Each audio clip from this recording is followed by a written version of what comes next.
श्रीमद कुंज विहारणे नमः। श्री स्वामी हरिदास विजयतीर्थराम, श्री युगल सरकार, सदगुरुदेव और आप सभी रसिक भक्तवृंदों के श्री चरणों में दास का साष्टांग दंडवत प्रणाम।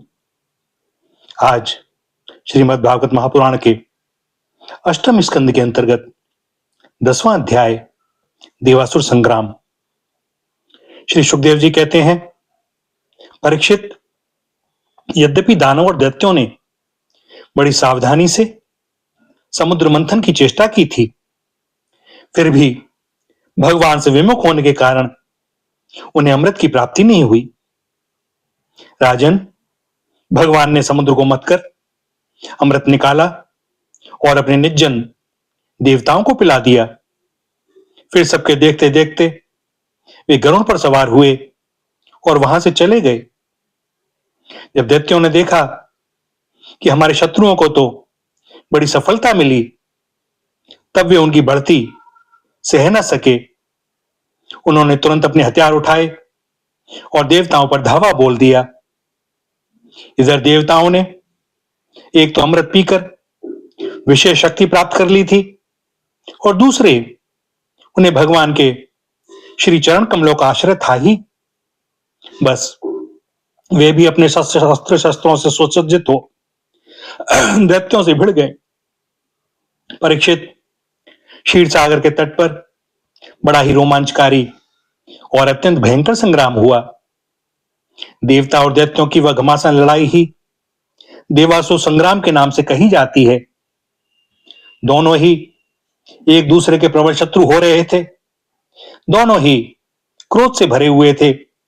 एक दूसरे को आमने सामने पाकर तलवार, बाण और अन्य अनेकानेक अस्त्र शस्त्रों से परस्पर चोट पहुंचाने लगे। उस समय लड़ाई में शंख, तुरही, मृदंग, नगाड़े और डमरू बड़े जोर से बजने लगे। हाथियों की चिंगाड़, घोड़ों की हिनहिनाहट, रथों की घरघराहट और पैदल सेना की चिल्लाहट से बड़ा कोलाहल मच गया। रणभूमि में रथियों के साथ रथी, पैदल के साथ पैदल, घुड़सवारों के साथ घुड़सवार एवं हाथी वालों के साथ हाथी वाले भिड़ गए। उनमें से कोई कोई वीर ऊंटों पर, हाथियों पर और गधों पर चढ़कर लड़ रहे थे, तो कोई कोई गौरमृग, भालू, बाघ और सिंहों पर। कोई कोई सैनिक गिद्ध, कंक, बगुले, बाज और भास पक्षियों पर चढ़े हुए थे, तो बहुत से तिमिंगल, मच्छ, शरभ, भैंसे, गेंडे, बैल, नीलगाय और जंगली सांडों पर सवार थे। किसी किसी ने स्यारिन, चूहे, गिरगिट और खरहों पर ही सवारी कर ली थी, तो बहुत से मनुष्य बकरे, कृष्णसार मृग, हंस और सुअरों पर चढ़े थे। इस प्रकार जल, स्थल एवं आकाश में रहने वाले तथा देखने में भयंकर शरीर वाले बहुत से प्राणियों पर चढ़कर कई दैत्य दोनों सेनाओं में आगे आगे घुस गए। परीक्षित, उस समय रंग बिरंगी पताकाओं, स्फटिक मणि के समान श्वेत निर्मल छत्रों, रत्नों से जड़े हुए दंड वाले बहुमूल्य पंखों, मोर पंखों, चवरों और वायु से उड़ते हुए दुपट्टों, पगड़ी, कलंगी, कवच, आभूषण तथा सूर्य की किरणों से अत्यंत दमकते हुए उज्जवल शस्त्रों एवं वीरों की पंक्तियों के कारण देवता और असुरों की सेनाएं ऐसी शोभायमान हो रही थीं, मानो जल जंतुओं से भरे हुए दो महासागर लहरा रहे हों। परीक्षित, रणभूमि में दैत्यों के सेनापति विरोचन पुत्र बलि मय दानव के बनाए हुए वह हायस नामक विमान पर सवार हुए। वह विमान चलाने वाले की जहां इच्छा होती थी वहीं चला जाता था। युद्ध की समस्त सामग्रियां उसमें सुसज्जित थीं। परीक्षित, वह इतना आश्चर्यमय था कि कभी दिखलाई पड़ता तो कभी अदृश्य हो जाता। वह इस समय कहां है, जब इस बात का अनुमान भी नहीं किया जा सकता था, तब बतलाया तो कैसे जा सकता था। उसी श्रेष्ठ विमान पर राजा बलि सवार थे। सभी बड़े बड़े सेनापति उनको चारों ओर से घेरे हुए थे। उन पर श्रेष्ठ चमर डुलाए जा रहे थे और छत्र तना हुआ था। उस समय बलि ऐसे जान पड़ते थे जैसे उदयाचल पर चंद्रमा। उनके चारों ओर अपने अपने विमानों पर सेना की छोटी छोटी टुकड़ियों के स्वामी नमुची, शंबर, बाण, विप्रचित्ती, अयोमुख, द्विमूर्धा, कालनाभ, प्रहेती, हेती, इलवल, शकुनी, भूत संताप, वज्रद्रष्ट, विरोचन, हयग्रीव, शंकुशिरा, कपिल, मेघदुंदुभी, तारक, चक्राश, शुंभ, निशुंभ, जंभ, उत्कल, अरिष्ट, अरिष्टनेमी, त्रिपुराधिपतिमय, पोलोम, काले और निवात कच्छ आदि स्थित थे। ये सब के सब समुद्र मंथन में सम्मिलित थे, परंतु इन्हें अमृत का भाग नहीं मिला, केवल कलेश ही हाथ लगा।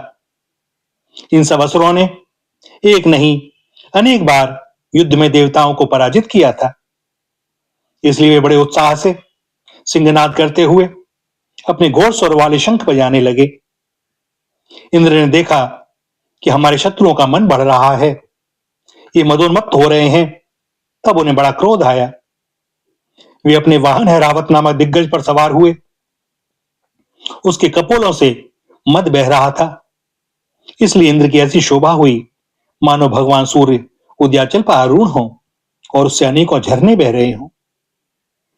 इंद्र के चारों ओर अपने अपने वाहन, ध्वजा और आयुधों से युक्त देवगण एवं अपने अपने गणों के साथ वायु, अग्नि, वरुण आदि लोकपाल हो लिए।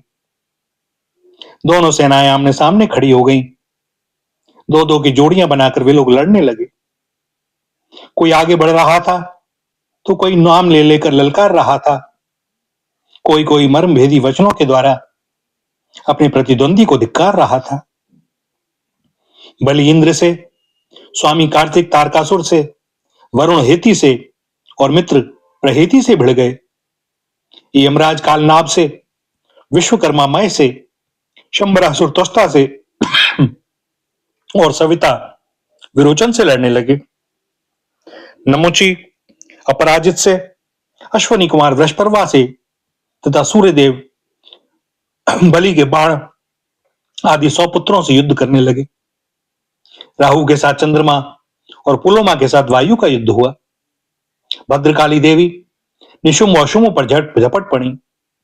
परीक्षित, जंबासुर से महादेव जी की, महिषासुर से अग्निदेव की और वातापी तथा इलवल से ब्रह्मा के पुत्र मरीचि आदि की ठन गई। दुर्मुष्टि कामदेव से, उत्कल की मातृगणों से, शुक्राचार्य की बृहस्पति से और नरकासुर की शनश्चर से लड़ाई होने लगी। निवात कवचों के साथ मरुदगण, कालियों के साथ वसुगण, पोलोमों के साथ विश्वदेवगण तथा क्रोधवशों के साथ रुद्रगण का संग्राम होने लगा।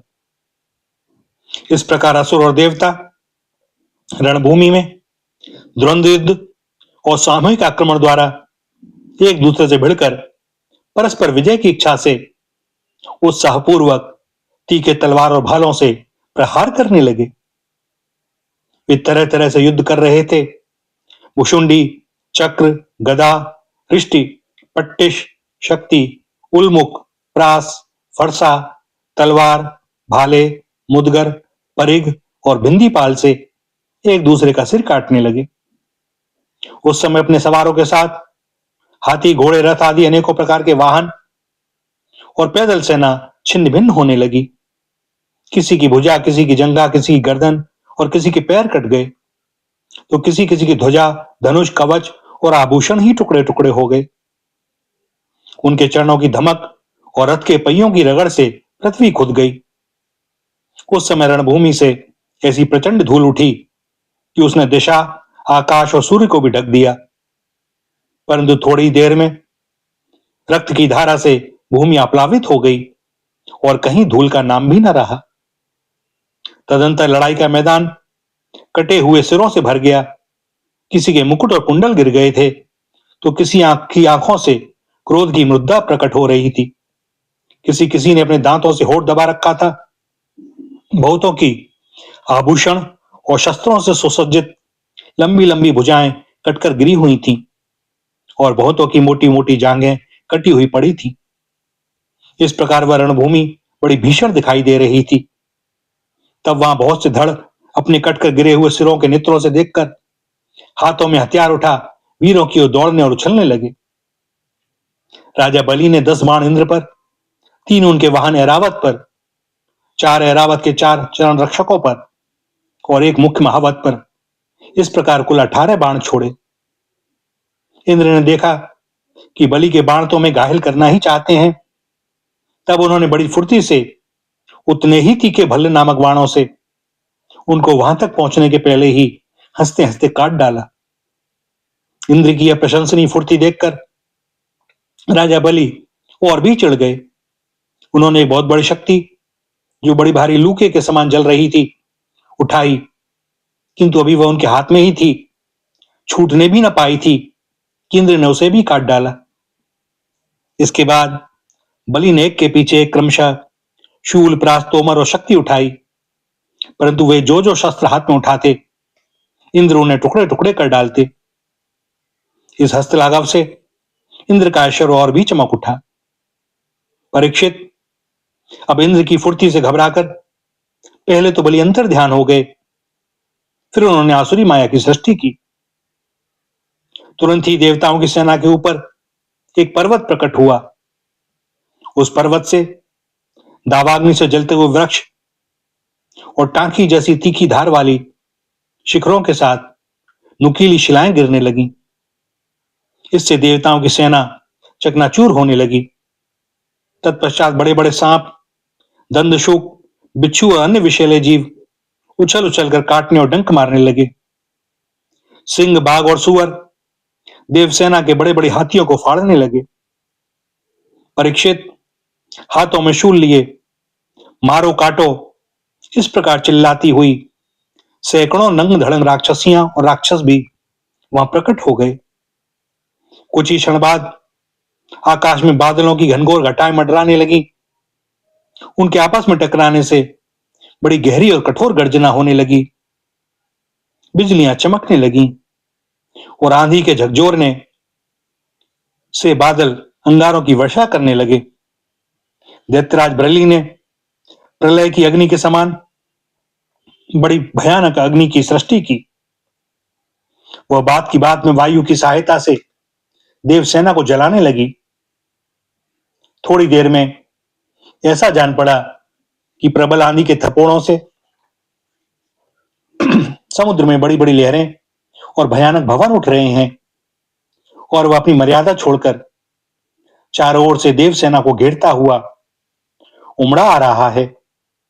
इस प्रकार जब उन भयानक असुरों ने बहुत बड़ी माया की सृष्टि की और स्वयं अपनी माया के प्रभाव से छिप रहे, न दिखने के कारण उन पर प्रहार भी नहीं किया जा सकता था, तब देवताओं के सैनिक बहुत दुखित हो गए।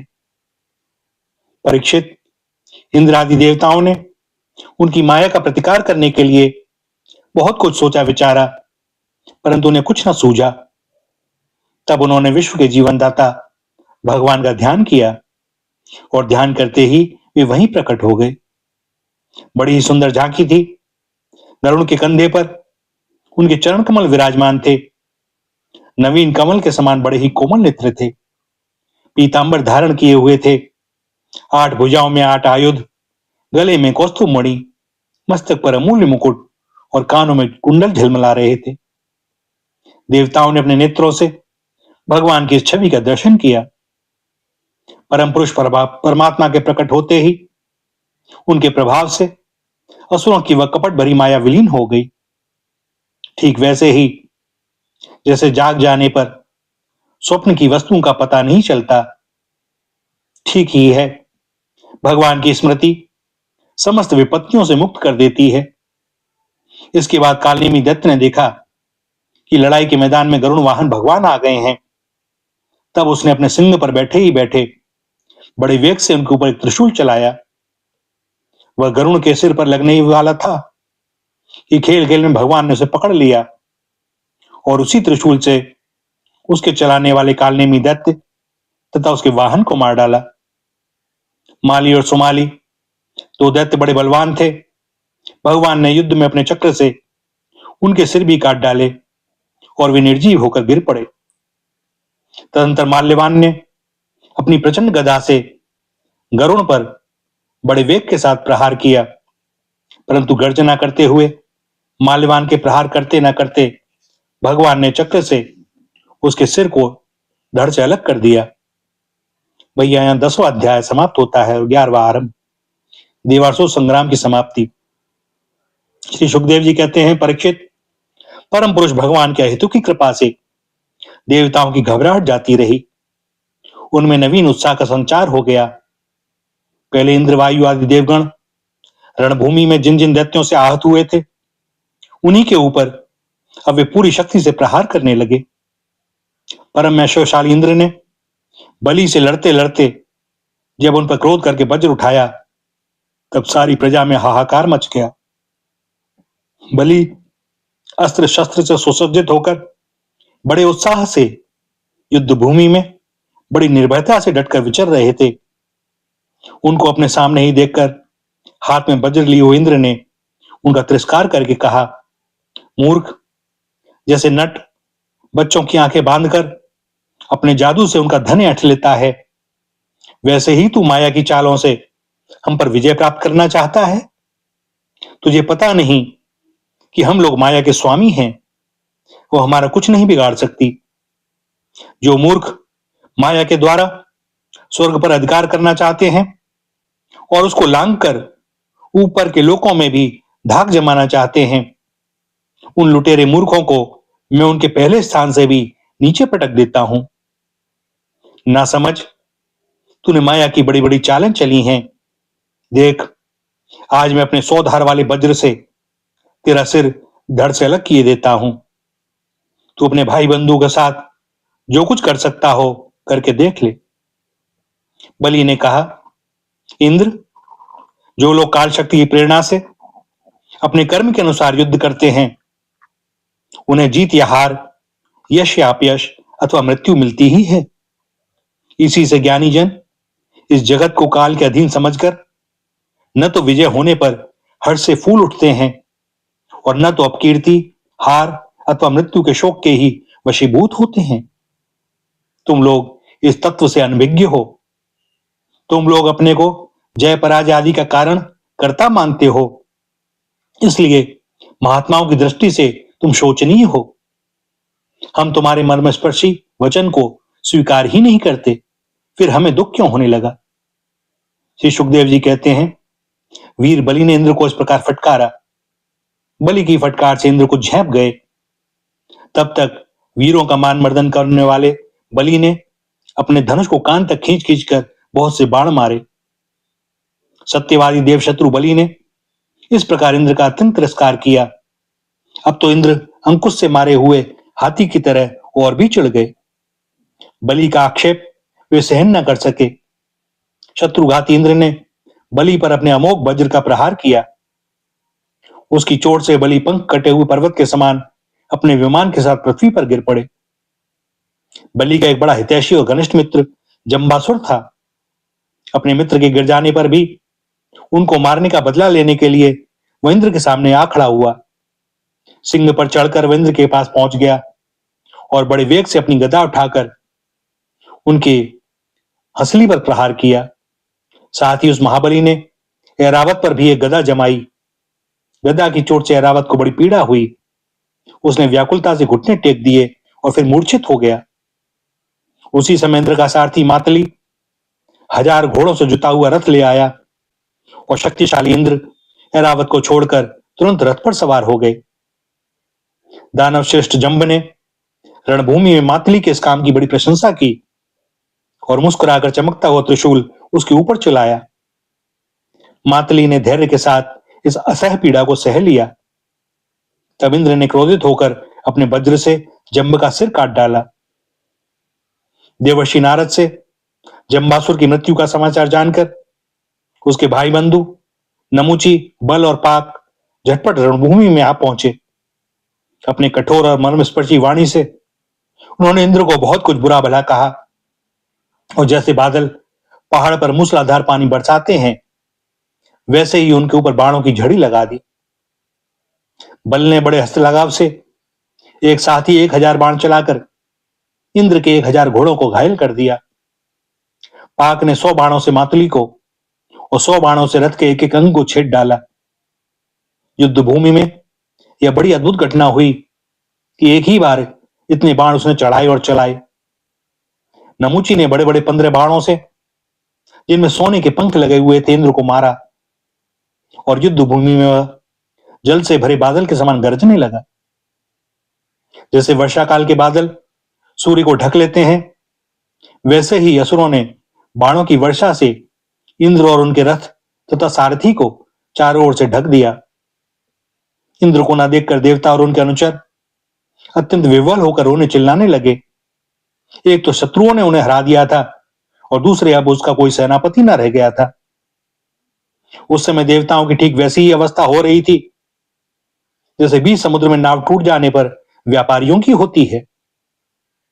परंतु थोड़ी ही देर में शत्रुओं के बनाए हुए बाणों के पिंजड़े से घोड़े, रथ, ध्वजा और सारथी के साथ इंद्र निकल आए।